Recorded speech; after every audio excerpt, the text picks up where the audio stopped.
Today is a special edition of Reality TV Rescues.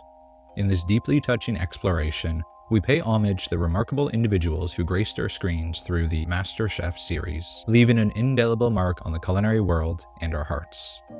Their journeys were filled with passion, determination, and, in some cases, unexpected twists of fate. Join us as we celebrate their extraordinary lives, remember their unique contributions to the world of food, and reflect on the enduring legacy they've left behind. We begin our tribute to the esteemed chef, Josh Marx, who rose to fame as a contestant on Season 3 of MasterChef in the United States. This remarkable culinary odyssey unfolds in March of 2012, as Josh, a towering figure at 7 feet 2 inches, embarked on a journey that would forever change his life. At the time, he was residing in Mississippi, diligently serving as a contract specialist with the Army Corps of Engineers. However, fate had other plans when he returned to his hometown in Washington Heights, nestled in Chicago's vibrant South Side, to celebrate his sister's birthday. It was during this festive gathering that serendipity intervened, as a friend casually mentioned the casting call for the show happening that very weekend in town. Despite never having taken a cooking class before, he grabbed one of the 36 spots on the 3rd season of MasterChef. On the show, he garnered a dedicated fan base due to his gentle demeanor and charismatic personality.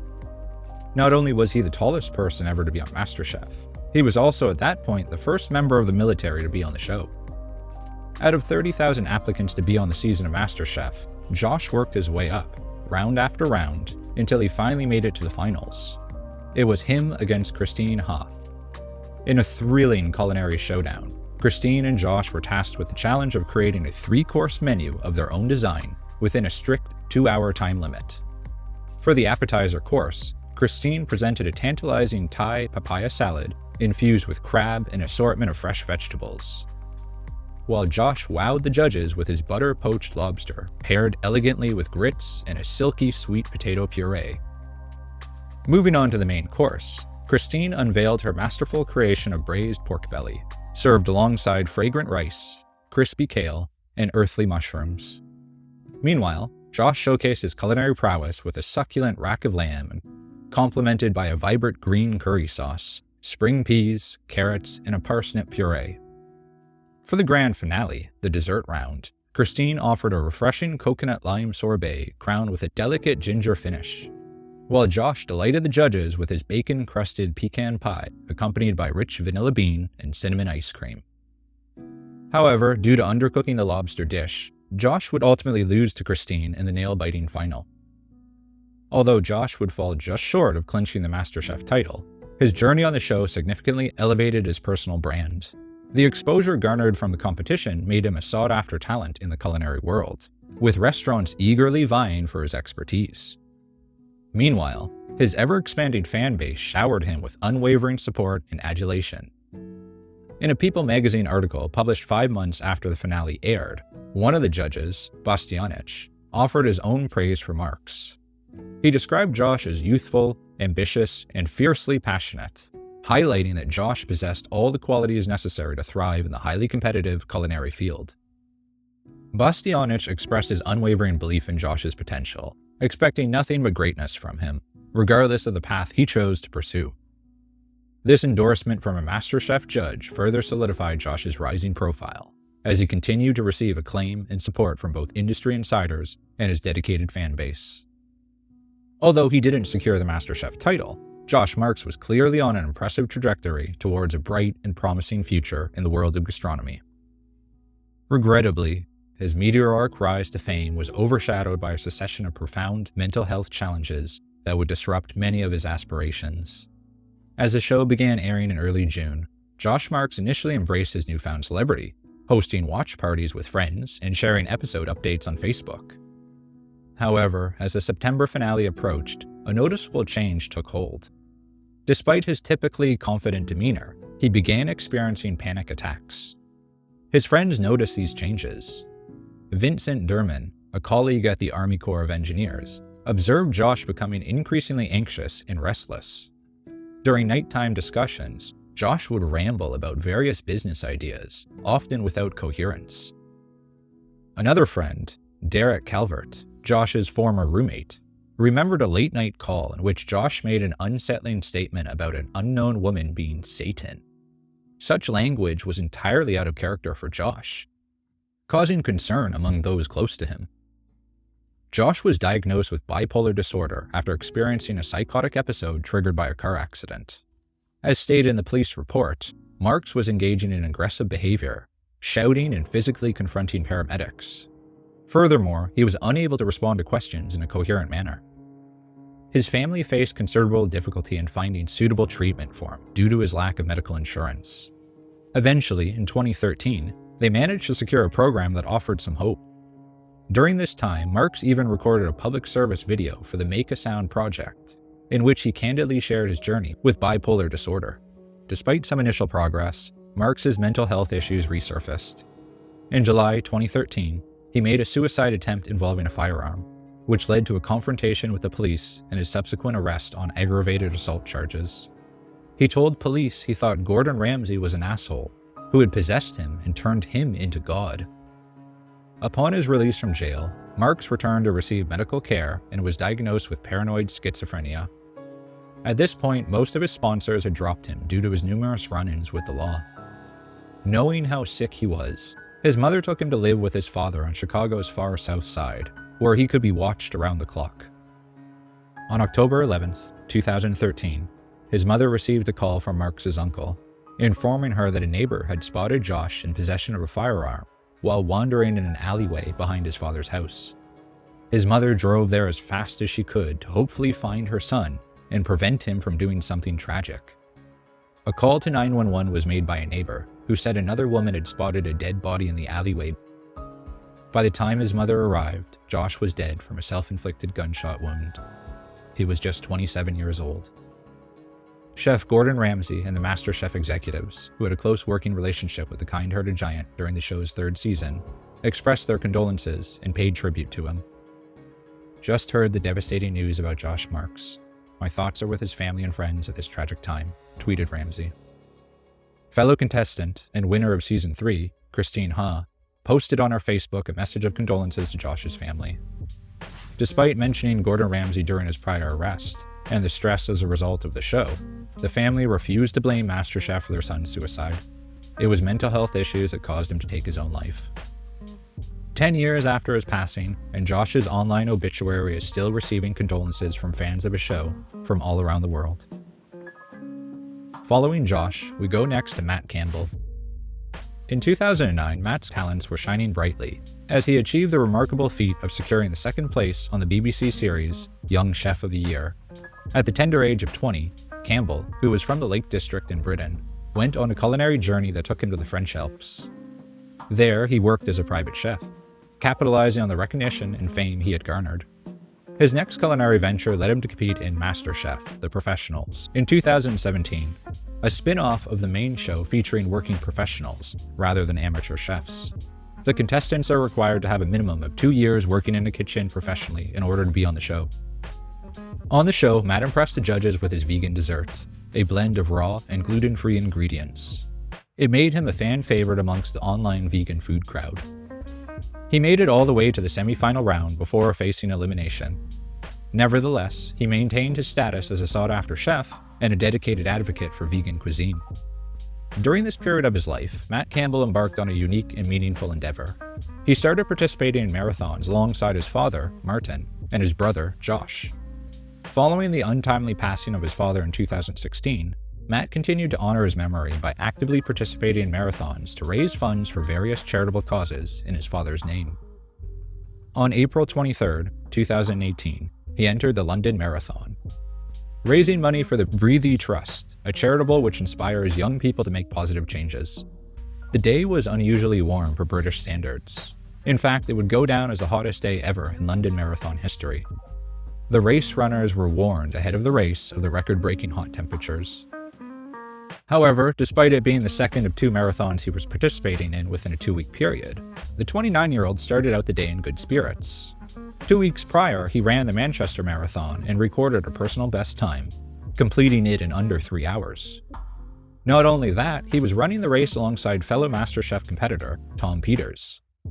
The two posted, in what would be Matt's last social media post before his passing, a final message with the caption of, "Let's do this." With the race about to begin, the two wished each other luck and agreed to meet up after the race was completed. They had plans to grab a bite to eat after they both reached the finish line. In a crowded and bewildering scene, 40,000 people filled the event, with Matt leading the race significantly ahead of Tom. Battling a severe knee injury at the time, Tom trailed Matt by about half an hour in the race. Upon completing the marathon, a sense of strangeness enveloped him as there was no sign of Matt, despite their prior plan to meet at the finish line for a meal. Initially attributing the lack of contact to jammed mobile phone signals due to the massive crowd, Tom waited an hour while attempting to call Matt repeatedly, to no avail. Witnessing numerous people being stretchered off and many runners failing ill during the marathon, he brushed it off as absence of communication. Considering the harsh race conditions, Tom speculated that Matt might have been suffering from dehydration or overexertion. Matt was a gifted runner with aspirations of completing the marathon in under 3 hours, so pushing himself to the limit was not uncommon. After not being able to find Matt, Tom decided to return to his home, preparing to meet friends later that day. It was then that Tom received an unexpected call from Matt's brother. The shocking news was delivered. Matt had collapsed at the 22.5-mile mark and suffered a heart attack. Despite receiving medical attention promptly, he did not survive. Overwhelmed with disbelief, Tom struggled to comprehend the heartbreaking news. In a lasting tribute to both Matt and his father, the Breathe Trust charity, for which Matt had embarked on a fundraising campaign with an initial target of just £2,500, astonishingly garnered a total of £380,000 British pounds. The immense outpouring of support transcended borders, as contributions poured in from across the globe. The subsequent year, Tom, alongside other friends and acquaintances who held Matt dear, undertook the final 3.7 miles of the marathon as a heartfelt homage to him. Matt Campbell's untimely passing left a profound void, but his legacy of compassion and determination lives on through the remarkable charitable efforts and enduring friendships he inspired. Following those two great chefs, we turn our attention to Ben Watkins, hailing from Indiana. He showcased his culinary talent as one of the top 24 young chefs, aged 9 to 13, who vied for victory in Season 6 of MasterChef Junior in 2018. In the kitchen, Ben whipped up a delectable peach cobbler adorned with a dollop of whipped cream and drizzled with caramel sauce. He explained that his passion for baking stems from his love for math and science, making it a sweet fusion of his culinary and academic interests. On episode 3, he skillfully crafted a white chocolate fruit tart, adorned with a medley of raspberries, blackberries, and blueberries. He also whipped up a chicken and waffle dish that Gordon absolutely loved in episode 4. At just 11 years old, he not only impressed with his dessert-making prowess, but also inspired many with his unwavering determination in the face of personal tragedy. His culinary journey had humble beginnings, as his parents introduced him to the world of cooking at their barbecue restaurant. Tragically, Ben Watkins' life was marked by profound and devastating loss. In 2017, his parents became victims of a heartbreaking murder-suicide, leaving young Ben to navigate life without them. Despite this unimaginable tragedy, he persisted in the competition, displaying remarkable resilience. Ultimately, Ben's journey at MasterChef Junior came to an end in the 5th round of competition. He returned to his hometown of Gary, Indiana, where he found support in a new family unit with his legal guardians, his grandmother, Donna Edwards, and uncle, Anthony Edwards. However, his challenges were far from over. Shortly after celebrating his 13th birthday, Ben received a diagnosis that no child should have to endure: an exceedingly rare soft tissue tumor. Undeterred, and with the unwavering support of his family and the caring community of Gary, Indiana, Ben embarked on a courageous journey of chemotherapy to combat the insidious disease. Despite his valiant efforts, the tumors continued to spread, afflicting his lungs, spine, and shoulder. Tragically, Ben Watkins' battle against the relentless disease came to an end in November of 2018, when he passed away at the tender age of 14. Gordon Ramsay mourned the MasterChef Junior contestant through a social media posting, "Ben, you were an incredibly talented home cook and even stronger young man. Your young life had so many tough turns, but you always persevered, sending all the love to Ben Watkins' family with this terrible loss." His story remains a testament to his resilience, strength, and the unwavering spirit of the community that rallied around him during his challenging journey. His fundraising memorial page has raised over $200,000 in his honor. This remarkable outpouring of support stands as a testament to the enduring impact Ben had on those around him. It is not just men who have passed away. Beth Kirby, a food blogger and food photographer based in Tennessee, brought her culinary skills to the forefront as a contestant on Season 4 of MasterChef USA. Throughout her time on the show, she confronted a series of formidable challenges, including the demanding team pressure test and the intricate Japanese mystery box test. Impressively, her team achieved top honors on 3 separate occasions, thanks to her contributions like the delectable white chocolate fruit tart, reminiscent of her signature desserts. However, in episode 11, her dish, a carefully crafted Thai-inspired lemongrass coconut ice cream, landed at the bottom of the entries, resulting in her elimination from the competition. Beth Kirby's journey to MasterChef was a unique one. Before her culinary endeavors, she pursued a degree in philosophy at Loyola University in New Orleans. After overcoming a challenging struggle with addiction, she returned to her hometown in Tennessee. There, she embarked on a new path by launching her blog, Local Milk. Through her blog, Beth shared a wealth of recipes, lifestyle tips, and her exquisite food photography. Her captivating culinary creations, such as a peach cobbler with whipped cream and caramel sauce, and visual storytelling skills also found a devoted following on her Instagram account. Beth's online presence flourished, garnering significant popularity. Her mastery of various dishes, from rustic pies with flaky crusts to intricate desserts adorned with delicate sugarwork, left her audience in awe. However, in 2020, she made the difficult decision to take a hiatus from her digital platforms, citing the need for personal time and reflection. Tragically, in 2022, Matthew Ludwikowski, Beth Kirby's husband and a business owner, announced the heartbreaking news of her passing. At the age of 38, Beth succumbed to cancer on March 30th of that year. Her memory lives on as an inspiration to food enthusiasts, photographers, and all who admire her resilience and creativity. She leaves behind a culinary legacy that will continue to inspire countless individuals passionate about both food and storytelling. Another chef who will be sorely missed is Ross Burton, a remarkably talented New Zealander who left an indelible mark on the culinary world. Ross's journey to stardom began with a notable appearance as a finalist on the original UK edition of MasterChef, all the way back in 1993, where he showcased his exceptional culinary skills and charmed audiences with his affable personality. This experience catapulted his illustrious television career, setting the stage for what would become an impressive 8-year run. Ross Burton's television presence extended beyond the confines of the kitchen. He became a familiar face on various news and talk programs, sharing his culinary insights and passion for food with audiences worldwide. His culinary expertise was further demonstrated through his work as a private chef, where he had the privilege of serving A-list celebrities, including icons like Tom Cruise and Nicole Kidman. As the late 1990s approached, Ross embarked on a new adventure, creating his own series of captivating culinary travel shows. These programs took him on thrilling journeys, spanning from the United States to exotic destinations like Thailand and South Africa. Beyond his culinary endeavors, Ross was a devoted nature enthusiast, using his platform to host wildlife specials on National Geographic, showcasing his deep passion for the natural world. In 2010, Ross Burton returned to his homeland, New Zealand, to take on the role of a judge in the inaugural series of MasterChef New Zealand, where he shared his expertise and mentored aspiring chefs in the country he held close to his heart. In 2013, Ross Burton faced a formidable health challenge. He was diagnosed with leukemia. The following year, he was in Auckland Hospital for a bone marrow transplant. After the operation, Ross was initially recovering well in the hospital. He was emailing his mother, Jude Harwood, a former nurse herself, back and forth from the hospital. Unfortunately, while in the hospital, he contracted pneumonia and was given a nebulizer to help him breathe. Friends who visited him in the hospital noticed that the nebulizer was being filled with tap water rather than using sterile water. Furthermore, visitors to the intensive care unit Ross was in were not asked to gown up to avoid cross-contamination. Sadly, Ross would pass away in July of 2014. Originally, the cause of death was listed as HIV, which came as a shock to his family as he never mentioned that virus. However, his mother rejected this as the cause. She filed a formal complaint against the hospital.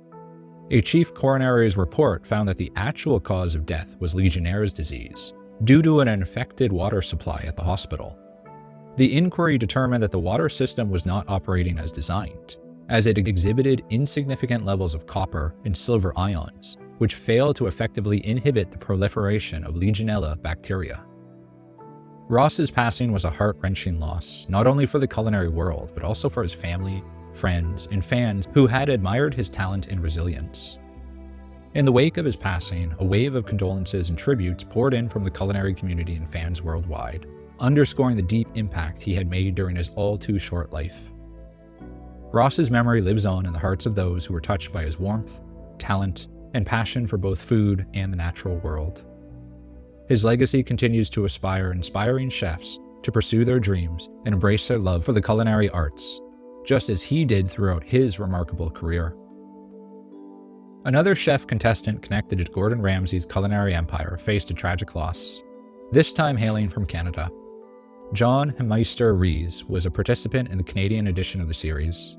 John showcased his culinary prowess on MasterChef Canada Season 2. While he didn't have the opportunity to cook for Gordon Ramsay himself, his untimely passing is a somber chapter in the franchise's history. John's journey unfolded in 2014, with his season airing in 2015. He made an impressive run, securing a spot in the top 10 contestants. Prior to venturing into the world of culinary arts, John had a career as a professional football player with the BC Lions of the Canadian Football League. Tragically, 6 years after a season's broadcast, John passed away at the age of 37 on June 9, 2021. The exact cause of his death remains unknown at the time of this writing. Finally, we end with the most recent death. However, this was not a contestant, but rather one of the judges on MasterChef Australia. Jacques Zonfrilo was a Scottish-born chef with a deep-rooted passion for food, who led a remarkable life that left an indelible mark on the culinary world. Born in Scotland in 1976, and raised in a family that embraced both Italian and Scottish cultures, Zonfrilo's early exposure to diverse cuisines fueled his lifelong obsession with gastronomy. His journey in the food industry began at the age of 12, and his culinary talents eventually led him to work alongside the legendary chef Marco Pierre White in his renowned restaurant when he was just 17 years old. After relocating to Australia, Zonfrilo ventured into the restaurant scene, becoming the owner and chef of three-hatted restaurant Orania and Bistro Blackwood in Adelaide. Restaurant Orania gained global acclaim as one of the world's finest culinary establishments, a testament to Zonfrilo's commitment to culinary excellence. Tragically, Jacques Zonfrilo's vibrant culinary journey came to an abrupt end in 2023 when he was found deceased at his residence in Melbourne in the early hours of May 1st. The news of his passing sent shockwaves through the food industry, and an outpouring of grief followed. His cause of death was determined to be natural, and no unusual or suspicious circumstances were found in the hotel room where he was discovered. It was revealed after that Jacques had bowel cancer, which he kept secret to just close friends and family members. However, it is not suggested that he died of this. Jacques had been in Melbourne for promotional work for the new season of MasterChef, which was set to air on the same day. He was also in the early stages of planning a new restaurant and working on a cookbook before his untimely death. Jacques had battled with heroin addiction in the past, and had opened up about his struggles and rise to culinary success in his memoir, Last Shot. In the wake of his untimely death, the television debut of MasterChef Australia, Secrets and Surprises, was postponed by Network 10 in Australia as a mark of respect. TVNZ expressed condolences and pledged to work closely with their Australian counterparts to determine the show's future, highlighting the profound impact Jacques had on both sides of the ocean. In conclusion, the stories of these talented chefs stand as a powerful testament to their unwavering dedication and profound impact on the culinary world. As we remember their remarkable journeys, we are reminded of the enduring inspiration they provide for aspiring chefs and food enthusiasts alike. Their legacy lives on, forever etched in the history of gastronomy.